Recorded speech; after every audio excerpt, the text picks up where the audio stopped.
Alexander the Great is considered one of the greatest generals of all times. He died at just the age of 32, but not before leading his armies all the way from Greece to India. He defeated army after army in a string of victories and never lost a battle in which he was in command. But that doesn't mean he always got his way. Alexander wasn't just leading his fellow Macedonians, he was leading an army that was also made up of other Greeks, Persians, Scythians, Indians, and others, and he always tried to merge his country's culture with the culture of his conquered territories. But in the end, it was his relationship with his Macedonian soldiers that would determine the limits of Alexander's empire. It is history that deserves to be remembered. Alexander began his invasion of the Achaemenid Persian Empire in 334 BC, when he was only 22 years old, with an army of more than 50,000 soldiers and a determination to fight. When he first arrived on the shores of Anatolia, modern-day Turkey, he threw a spear in the soil, declared that he accepted Asia as a gift from the gods. Only 4 years later, Darius III, king of Persia, was dead, and Alexander declared himself Lord of Asia. Alexander now ruled an enormous empire, but he wasn't finished yet. He continued east to conquer the rest of the former Persian territory. Ultimately, he would conquer some or all of modern Afghanistan, Turkmenistan, Pakistan, India, and more. He augmented his army with local soldiers, recruiting from Persia and other conquered lands, while having Macedonian units sent from his homeland. Alexander's most elite and important unit was the one he led himself, a unit of heavy cavalry called the Companions. The Companions were mostly wealthy men who could support and maintain armor and horses. They had the best armor, the best weapons, and in battle they usually fought on the right wing of the army, a position of honor in Hellenic armies. A particularly galling move to his Macedonian brethren was when he began accepting Persians into the companion cavalry. Ultimately, hundreds of Persians would serve as companions. This was not the only point of contention between Alexander and his lieutenants. After declaring himself Lord of Asia, Alexander took on Persian ways of dress, which the Greeks thought were barbarous and effeminate. Dressing like a Persian was, however, a minor offense. More serious was his attempt to introduce the Persian practice of proskynesis. Historian Herodotus described the ritual with an example. When one man meets another on the road, it's easy to see if the two are equals, for if they are, they kiss each other on the lips without speaking. If the difference in rank is small, the cheek is kissed. If it is great, the humbler bows and does obeisance to the other. In Achaemenid Persia, the emperor was the only person that all the subjects had to prostrate themselves before. According to Alexander's personal historian, Callisthenes, the Greeks believed that there were separate ways to honor mortals and gods, and prostration was something reserved for the honor of gods. It was anathema to the Greeks, Callisthenes says, because they are men most devoted to freedom. Callisthenes was the leader of a group that considered this a serious issue, a possibly sacrilegious effort for people to venerate him as a god. Other scholars say that veneration wasn't as large an issue as the idea that Macedonian soldiers would be considered equal to Persians as a part of a policy of cultural fusion. The discontent among his men was serious enough that during his campaign in Afghanistan, a plot for his assassination was uncovered.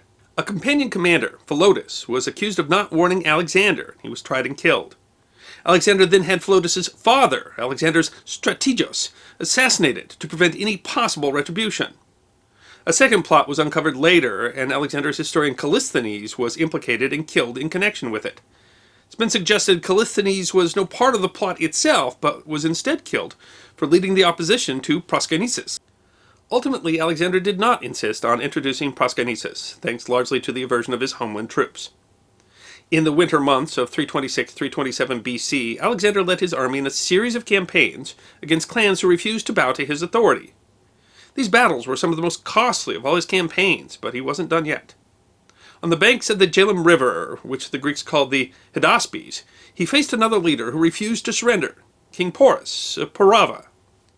As they faced each other across the river, the armies could size each other up, allowing the Greeks to see Porus's numerous war elephants.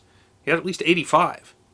The Greeks had faced war elephants before, such as 15 of them at the Battle of Gaugamela against King Darius.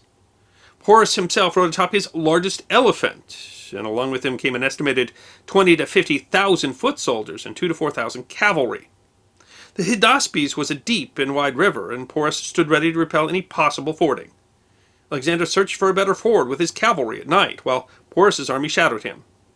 Alexander found a crossing more than 20 miles upriver and crossed the monsoon-swollen river with 6,000 on foot and 5,000 cavalry, according to Greek historian Arrian.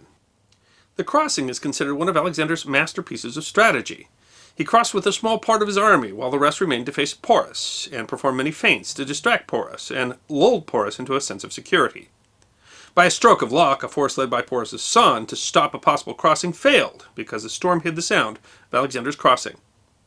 Porus moved his army to engage Alexander's smaller force, leaving only a token force behind to oppose the crossing of the rest of the Macedonian army.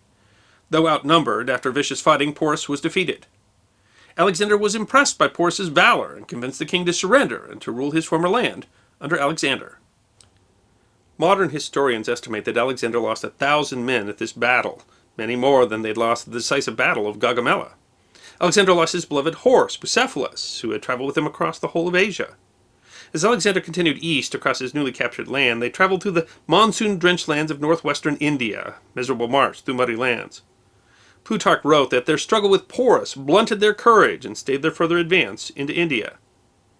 They reached the Beas, or Hyphasis River. Alexander intended to cross the river and then an even bigger river in the Ganges. According to Plutarch, they learned that the kings of the Gandarites and Praesae were awaiting them with 80,000 horsemen, 200,000 footmen, 8,000 chariots, and 6,000 war elephants, armies much larger than Porus's. Alexander's army had swelled during the intervening years to possibly as many as 120,000, enough, Alexander thought, to march straight through India, and possibly, in the poor geography of the time, the Eastern Sea, edge of the known world. Beyond the Beas were more ancient kingdoms, such as the Nanda Empire, which controlled most of northern India. The Greeks were especially concerned about the large forces of elephants said to be in India, though Alexander had his own force of elephants, too. Alexander allowed his men to pillage the countryside and bribe their families, which followed the army, hoping to mollify them enough to continue the march. He called the officers together to officially announce his plan, but they didn't respond in the way he'd hoped. The rain had soaked their clothes and rusted their armor. The Macedonians had been on a campaign for at least 8 years and marched something like 11,000 miles. The Ganges was said to be the widest river yet they would have to cross. Finally, one of the officers stood to answer. This officer was Senes, a Hipparch commander of the companion cavalry and a veteran of 20 years. He told Alexander that the men would never agree to march against such an enemy. If Alexander wanted to continue, he would have to do it without his Macedonians. The other officers agreed. Many even shed tears as further proof. Alexander was furious. He blamed them and called them cowards and then sent them away. He held another meeting the next morning, telling his men he would not make any man go who wouldn't go willingly. They could go home if they wanted and tell their friends that they had deserted their king in the middle of the enemy. The officers still refused.